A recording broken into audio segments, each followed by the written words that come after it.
Booktube is just as toxic, if not more so, than when I left it 2 years ago. And lately, they're all about cancel culture. They're canceling books, writers, publishing companies, and other booktubers. Booktube has become a gatekeeping platform for what is acceptable and what needs to be eradicated, not just from society today, but erased entirely. Books that have been around for hundreds of years, that have changed society and taught us so much, are being disregarded because of a controversial theme, language, or picture. So I wanted to make another two-parter discussing not only separating art from the artist, but also what it means to look past the issues while acknowledging them, and having a discussion about why some people feel the need to exercise other perspectives from the spectrum altogether. But first, a disclaimer. I'm not politically attached to any of these authors presently being discussed. Most of them I've never even read.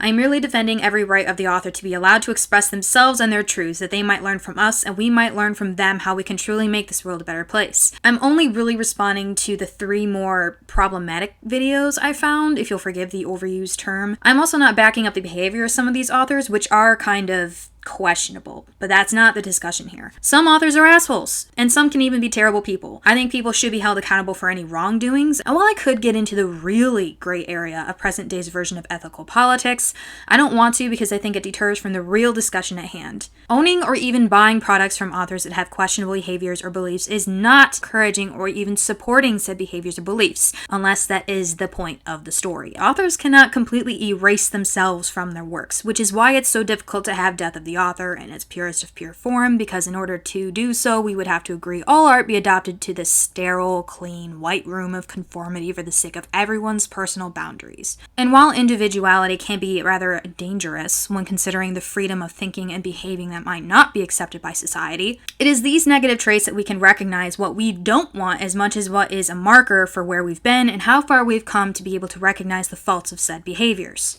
Booktube basically just wants to be better than everyone, wants to think that they know more than everyone else, constantly looking for the next thing to point fingers at because they're on a power trip. Booktubers are not known for reading these days. They're known for screeching about every racist business owner, every sexist booktuber, and every author who dares mistake free thinking for freedom of writing. Social justice reigns supreme, and booktubers have taken it upon themselves to suit up and go on a crusade of exploiting every faulty author and book, whether well-meaning or not. And while they start their videos with happy disclaimers of, this is just me, you don't have to cancel these people or stop reading these books, we all know where this is headed, because from now on people are going to be afraid of giving book reviews or essays or even just admitting that they like a series and want to continue buying them. These guys aren't just TBRing their books or DNFing their favorite authors. They expect everyone else to do the same or face the consequences, because how can you read that thing that has a rape scene in it?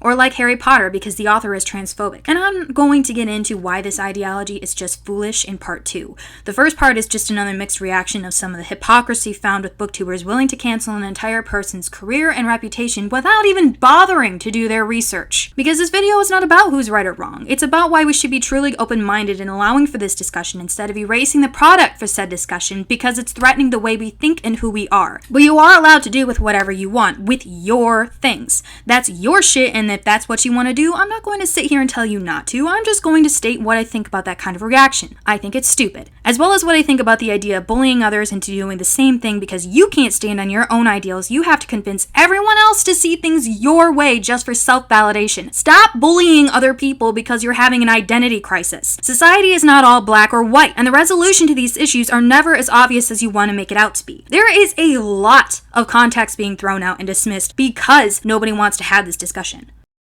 But I will.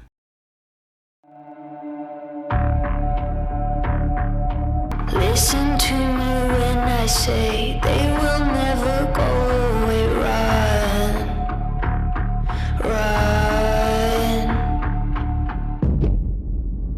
Welcome to the jungle.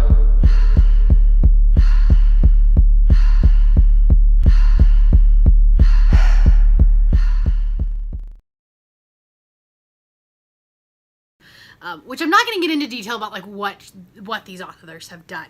I either A, don't know enough about it, or B, don't want to spend the time talking about it. I encourage you with all of your authors, but the ones that I am talking about, go and look it up. Go look it up for yourselves. Do some research. So you're going to admit that you don't do research on this shit before jumping on the bandwagon? These are very serious accusations that you're proceeding to use to ruin one's career, and you don't even want to back up your claims because you're worried about the discussion? I'm just going to talk about what our responsibility as readers, purchasers, spending money. Ah, yes, because it wouldn't be a Booktube video without using mass consumerism as a weapon to get your point across.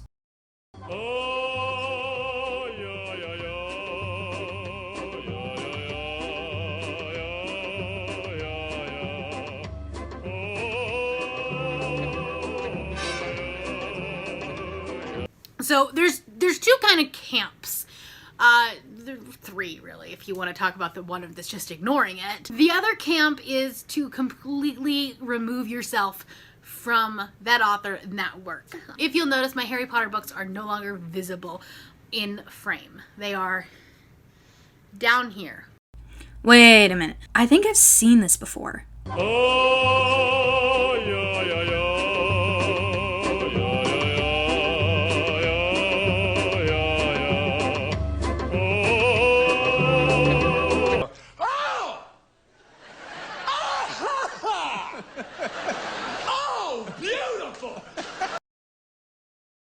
And I no longer will purchase any merchandise or anything like that, because that money is going into J.K. Rowling's pocket. I'm sorry, so are we punishing the author for having different ideals, whether problematic or not? Or is the purpose of this video to point out the reason they're problematic is because of the level of influence? I'm not going to talk about the people ignoring it, or the people that are saying it's okay. It's the white cis people that are saying, oh no, it's fine, it's okay, your apology was fine, which, like, the white cis people are not the people that need the apology. Why do you say white cis people like being one is already bad enough? It's the trans community. Bitch, sit down! As a reviewer, as a reader, as some, regardless, if the attack was not on you or was not directed to you, so for instance, you're a white cis person, then you don't get to accept an apology. I'm sorry, are we not allowed to form opinions anymore? I could just as easily say because I'm a writer and you're a reader, you don't get the right to criticize another writer for being unprofessional because you can't understand what pressures we have to deal with. That's not your job. That's not your place. Well, it's not necessarily your place to tell us what we should and shouldn't be allowed to believe is, acceptable as far as an apology goes, just because you don't happen to agree with it. Harry Potter means the world to a lot of people. Of course it was. Harry Potter was fundamental for a lot of people, and I think to throw the entire experience away, to throw the books away, to throw all the merchandise away, and everything that you love away, just because you don't believe the author is politically correct, is stupid. Authors are meant to tell stories. That's what we're good at. But these days, we're not expected to sell stories anymore. People aren't expecting to buy stories anymore. They go into buying a book wondering if the author is going to align with their beliefs in every which way possible because they believe that that is what is expected, that is what's right in society today, instead of the fact that everyone's going to have their own ideals, everyone's going to have their own perspectives, and of course, people are going to disagree when it comes to subjects that are so taboo, like religion and like politics. Biggest thing that bothers me on here is the fact that so many booktubers are coming on here acting like they know everything without presenting receipts, without presenting the proof, without presenting any research to back up their beliefs. Almost as if they're either too lazy to do the research or they're too scared to look into the research and realize how much they don't know. You have to make that decision as an individual. What you're going to do with your money, and nobody can tell you that you're right or wrong in doing whatever you choose. Right. There is also the camp of being able to separate the art or the artist from the creation, or the author from the book. Ah, yes, the group of people that are mature enough to realize that they are paying for a story that they want to read and not the author's political opinion. Also, I do find it very hypocritical that booktubers seem to expect the author to cater to their needs when it comes to writing, just so they can be, in their safe space and in their safe zone when they're reading, instead of realizing that maybe it's a mental problem to be worked on if you're idolizing every single author that you read and every single author that you like, so much so that you just can't read a book by somebody that you don't like as a person. Can you with things like J.K. Rowling? I don't know. Because here's the thing, if you're giving money to that author, they get to then turn around and spend that money on things that you don't support. So who made it your duty to make sure that this person doesn't get support from anyone? You don't get a say in how they spend their money, So when you're paying for something and you're purchasing it and you're giving them that money, you then have no say in what's happening to your money. Yeah, it's no longer your money, it's their money. Therein lies a discussion of what exactly you're funding. If J.K. Rowling sets up a GoFundMe to end trans athleticism, then you know your money is going towards a cause to end trans athletes. But these are books. You're paying for a product. The promise you're making is to exchange that money for that product that you want. And from there, the author can and is allowed to do with whatever they want with their money. I think it kind of started with Meredith Russo, who wrote a lot of young adult trans coming of age stories similar to Birthday. There was some information that came out last year about how she had been abusive to her now ex-wife. So writers are not perfect. Some of them are downright horrible, but unless their books are a how-to manual for abusive behavior, I don't see the point of this. It's not your job to make sure other people change. It's not your responsibility.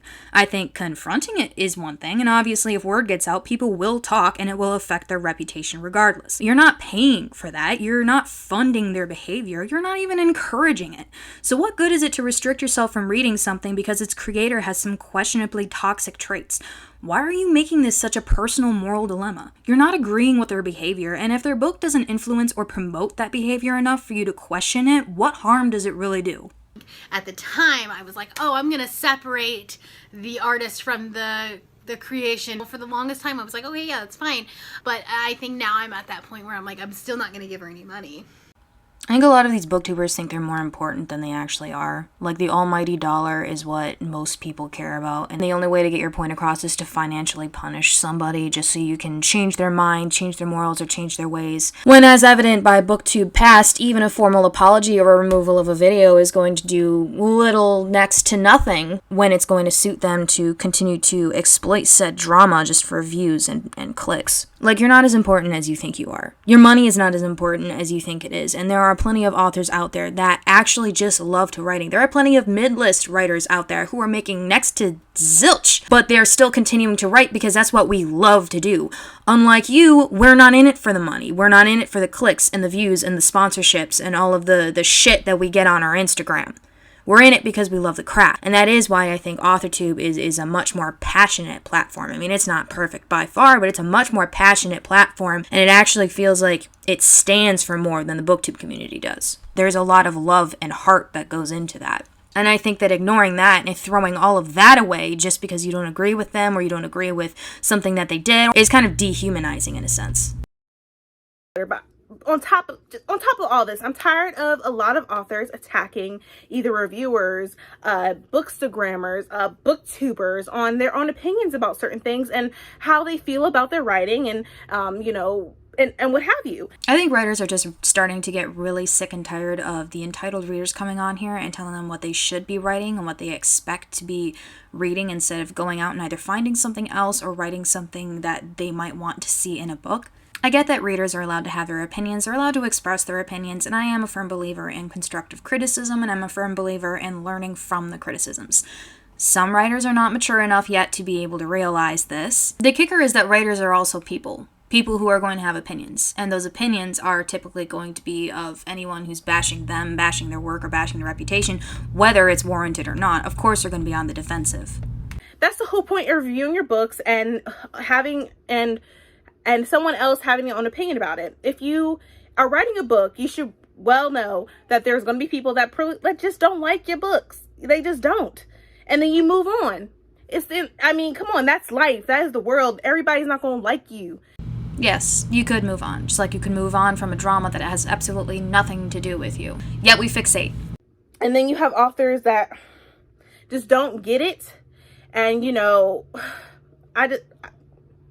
Lord help me. I just don't understand. I still don't understand what you're even talking about in this video. Are you ever going to bring up the things that you're trying to make a point about, or are you just going to continue talking in circles?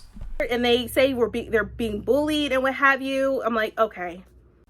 For those of you who haven't seen my sneak peek vid, she's referring to the Lauren Huff drama. Lauren Huff is a writer who clapped back on Twitter because readers were leaving 4.5-star reviews on her latest release instead of 5 stars. As you can see, that didn't pan out too well for her. And while I would agree that she should stay off Twitter a while and lay low, there are several other reasons writers are allowed to be offended by readers, especially when most of these readers are merely Twitter trolls one-starring her book when they haven't read it solely on the basis of her behavior and not the quality of the actual story, which up until now had been doing fairly well.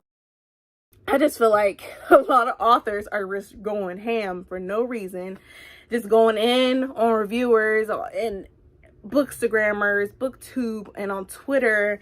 Well, you can't exactly blame them. We all have flaws, and sometimes those flaws will leak into our story. Sometimes they're flaws that we're unaware of we even have, or they aren't really flaws to begin with, they're just different perspectives, and they're being blown up and exploited for clickbait instead of readers, focusing on their books instead of the drama. I mean, isn't that what you guys are supposed to be all about? If the only thing you're getting from reading is an offensive word or statement or theme, then you're missing the point entirely. Reading is more than just fairy smut on occasion. It's a chance for personal growth and a personal spiritual journey that is initiated by the writer. But narcissists are not ones to self-reflect. They're not ones to grow.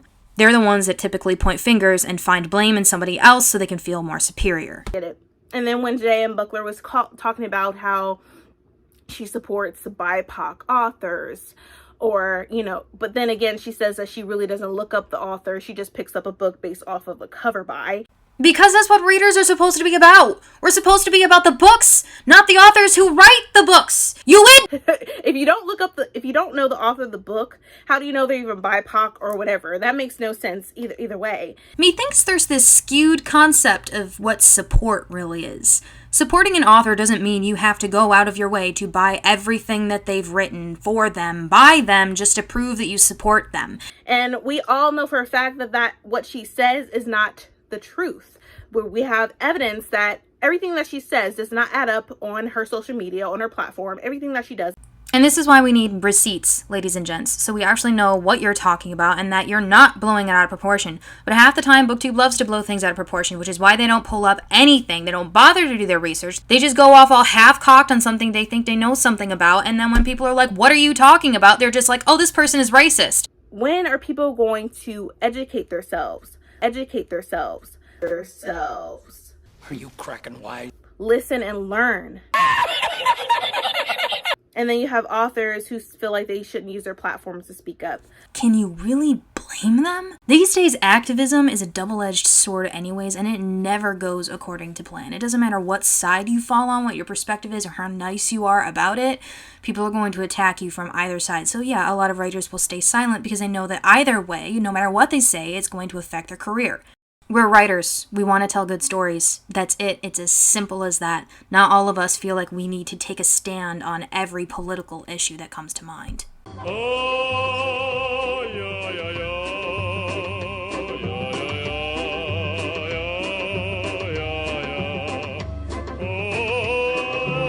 H.P. Lovecraft is racist, anti-Irish, anti-Semitic, and a white supremacist. Lovely. Lovecraft was a very dark individual who probably had a lot of misdiagnosed or unknown mental disorders. I'm not excusing his behavior, but it could be that his works were rooted in these things because he was trying to work them out or to express them and better understand them, because clearly he didn't think anyone else was going to help him with that. We also have Lewis Carroll is a pedophile. How are you going to mention Lewis Carroll and not bring up Vladimir Nabokov? You're a moron! We also have Dr. Seuss, who is a racist, performed in blackface, and is anti-Semitic. So, even according to the articles mentioned about Dr. Seuss, they make it clear that he started out with political cartoons, and he kind of learned to mesh humor with morals because kids responded better and adults responded better. It's a good learning curve. He always used his art as a manner of persuasion, no different than a lot of writers today.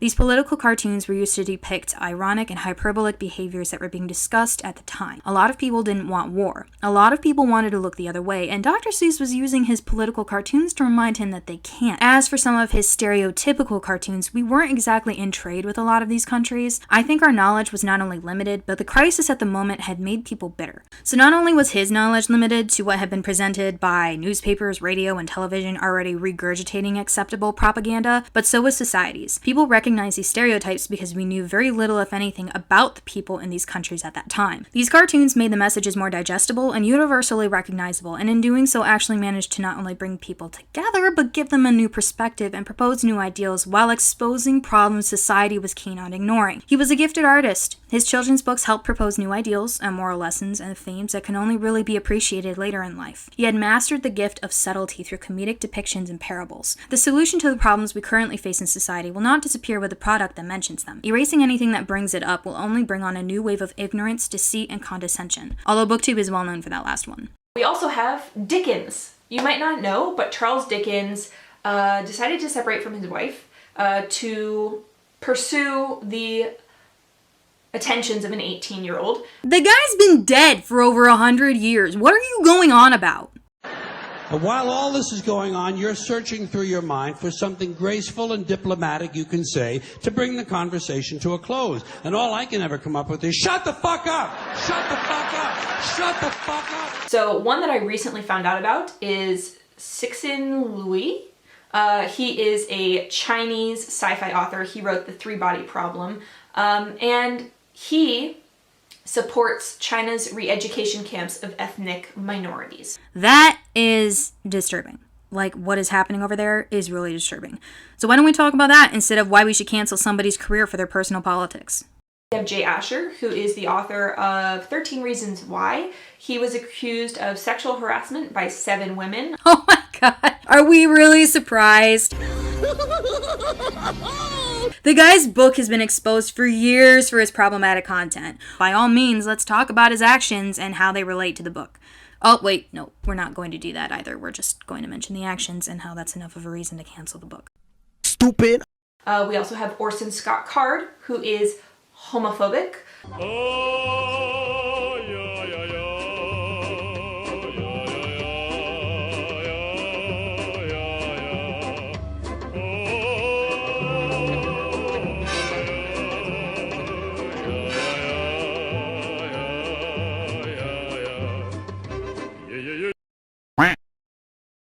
Well, nobody's perfect.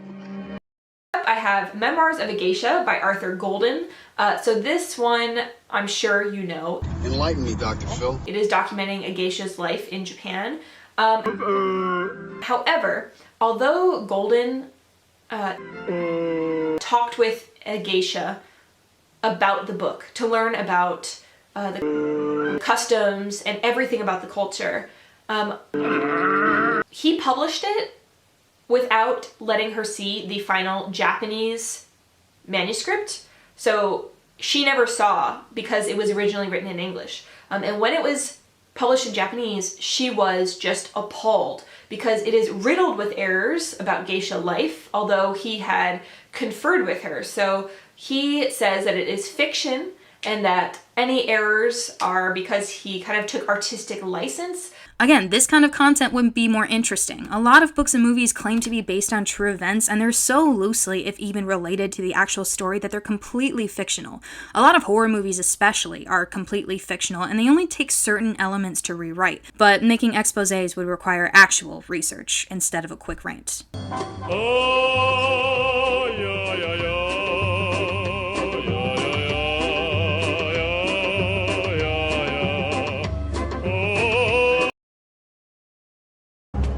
Are we there yet? We get there when we get there.